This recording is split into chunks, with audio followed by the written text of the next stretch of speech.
Hello' friends, আজি মই পথাৰলৈ যাব ওলাইছোঁ।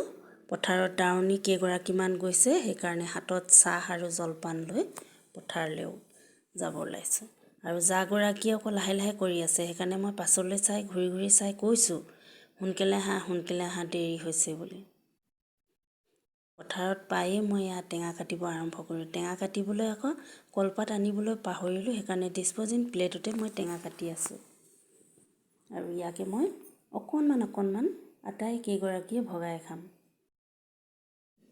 পথাৰত টেঙা খাই খুব ভাল লাগে, ঠাইডোখৰ ৰ'দ পৰি থাকে।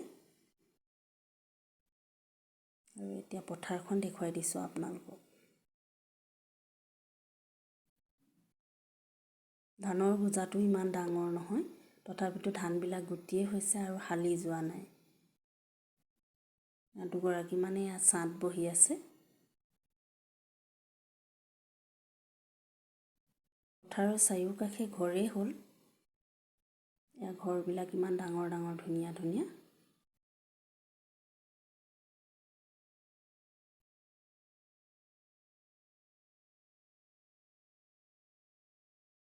আৰু এগৰাকী আকৌ খুব টেপটেপাই কথা কৈ আছে, সেইকাৰণে মই কৈছোঁ লাহে লাহে কথা কোৱা, গৰম উঠিছে বুলি কৈছোঁ।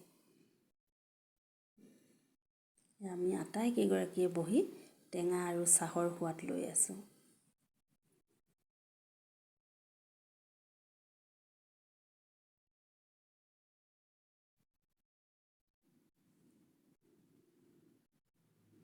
এগৰাকী মই।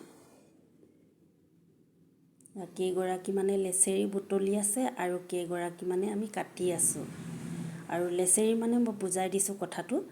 ধান কাটি যোৱাৰ পাছত সৰু সৰু ধানবোৰ যেতিয়া থাকি যায়, সেইবিলাক বুটলি আমি লেচেৰী বুলি কওঁ। আৰু আগতে মানুহবিলাকে তেনেকৈ কৈছিল। আৰু লেচেৰীৰ বিহু থাকে, সেইকাৰণে মই বুজাই দিছোঁ কথাটো। এতিয়া প্ৰায় 4মান বাজিল। আমাৰ ধানো কাটি শেষ হ'বগৈ আৰু বেছি নাই।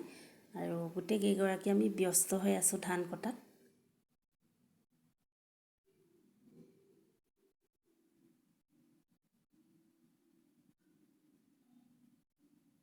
আজিলৈ সামৰিছোঁ।